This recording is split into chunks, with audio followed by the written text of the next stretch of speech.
Consider the following sub space of R cube W. जो W के अंदर elements होंगे वो आर थ्री को बिलोंग्स करेंगे और ये जो सिस्टम गिवन है लीनियर सिस्टम इसको सेटिस्फाई करेंगे the dimension of the W. आपको यहाँ पर dimension of W find out करना है और डब्ल्यू की डायमेंशन एक्चुअली डायमेंशन होता है क्या है, number of elements in basis और बेसिस क्या होता है आपका, होता है स्मॉलेस्ट स्पैनिंग सेट और लार्जेस्ट लीनियरली इंडिपेंडेंट सेट, यानी कि सबसे बड़ा लीनियरली इंडिपेंडेंट सेट और स्मॉलेस्ट स्पैनिंग सेट।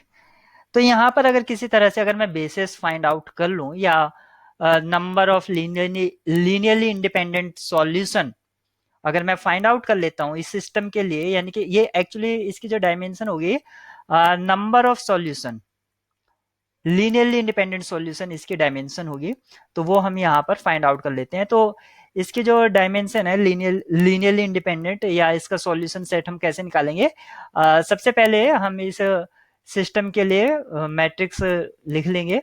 तो 2 to 1 इसका ऑगमेंटेड मैट्रिक्स लास्ट में 0 कॉलम ऐड करने से कोई फायदा नहीं, वही होगा जो है 3 3 -2 1 1 -3। एक तरह से ये हमने इसका मैट्रिक्स नोटेशन लिख लिया है 2 to 1 3 3 -2 1 1 -3। हम आप यहाँ पर देख सकते हैं कि इसको हमें अगर कराना है तो मैं R3 से इसको सबसे पहले रिप्लेस कर देता हूँ। 1 1 3 सॉरी -3 और ये 2 2 1 और ये 3 3। एक्चुअली सबसे पहले मैंने यहाँ पर ये 3 ले लेते हैं। 3 3 ये जो सेकंड रो है ये चेंज नहीं करता और मैं इसको 2 2 1 यानी कि फर्स्ट को R3 से मैंने रिप्लेस कर दिया। अब आप देखेंगे यहाँ पर मैं 3 से मल्टीप्लाई कराऊंगा R1 को और इसमें से माइनस करा दूंगा, तो 1 1 -3 और यहाँ पर 0 हो जाएगा, यहाँ पर 0 हो जाएगा और यहाँ पर -9 और जब मैं सब्ट्रैक्ट कराऊंगा तो ये हो जाएगा +9 और +9 से 2 सब्ट्रैक्ट होगा तो आपको मिलेगा +7।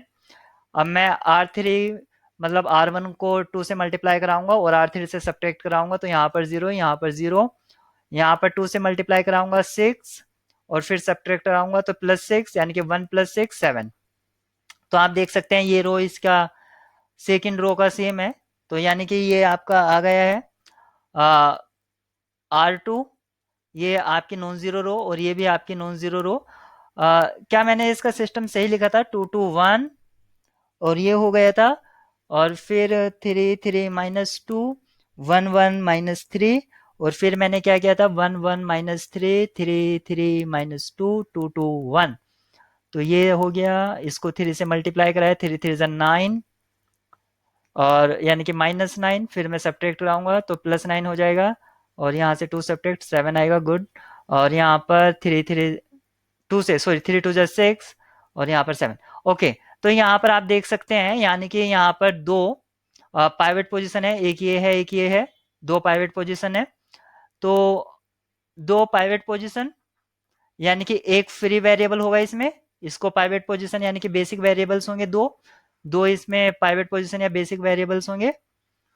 तो एक्चुअली जो डायमेंशन होते हैं वो फ्री वेरिएबल्स हमें बता देता है, तो यहाँ पर इसकी जो डायमेंशन होगी वो 1 होगी। अगर आपको अब भी समझ में नहीं आ रहा है कि मैंने कैसे इसकी डायमेंशन को 1 बता दिया फ्री वेरिएबल की हेल्प से, तो एक्चुअली हम इसका सॉल्यूशन निकाल लेते हैं। तो यहाँ पर आप देखेंगे 0x1 0x3, तो x3 भी आपका फ्री वेरिएबल है, x3 तो आपका फ्री वेरिएबल हो गया। और x2 यानी कि 0 times x2 plus 7 times x3 equal to 0, तो x2 भी आपका क्या हो जाता है, वो 0 हो जाता है, x2 आपका 0 हो जाता है। और x1 उस हिसाब से आपका क्या होगा, x1 plus x2 minus x3 equal to 0। तो x3 आपका फ्री है, यहाँ पर ये 0 तो x1 इक्वल टू 3x3। तो आपका जो सॉल्यूशन सेट है x1 x2 x3 वो आपको मिल रहा है देखने से। x1 जो है 3 x3, ये 0 और ये x3। तो अगर आप यहाँ से x3 अगर आउटसाइड ले लेते हैं तो आपको मिलेगा 101, सॉरी 301। तो यहाँ पर एक लीनियरली इंडिपेंडेंट वेक्टर है, यानी कि जो सॉल्यूशन है x1 x2 x3 जो भी सॉल्यूशन है वो इसी का मल्टीपल होगा।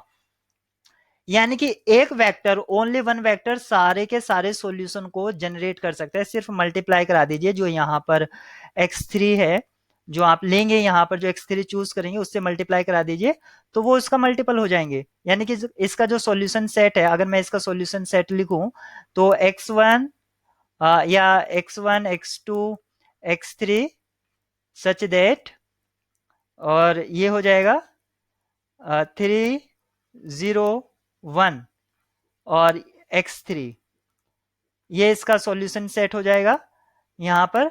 तो इसमें एक लीनियरली इंडिपेंडेंट वेक्टर सिर्फ ये रहेगा। तो ये बेसिस अगर फॉर्म करता है, यानी कि बेसिस ही हो, बेसिस में ही जाएगा, एक लीनियरली इंडिपेंडेंट है। तो यहाँ पर इसकी जो डायमेंशन है, dimension of v, sorry w निकालना था ना, w के लिए क्या हमने, तो ये हो जाएगी आपकी 1। तो dimension of w equal to 1। तो एक्चुअली अगर आप इसका ये सॉल्यूशन सेट ना भी निकाले तब भी इसकी डायमेंशन बता सकते हैं। यहाँ पर जो रैंक आ गई थी या पाइवट पोजीशन 2 थे, तो linearly independent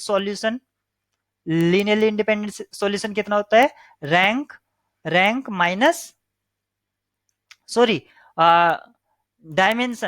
dimension of matrix. यानी कि जैसे यहाँ पर 3 थी जो हमारा ये मैट्रिक्स बना था, तो n इसका साइज होता है, तो n माइनस आर, और r यहाँ पर रैंक है 2 और यहाँ पर 3, तो 3 माइनस 2 यानी कि 1। तो 1 लीनियरली इंडिपेंडेंट, तो डायमेंशन इसकी 1। इस फॉर्मूले से भी आप डायरेक्ट निकाल सकते हैं, सॉल्यूशन सेट निकालने की जरूरत भी नहीं पड़ेगी आपको।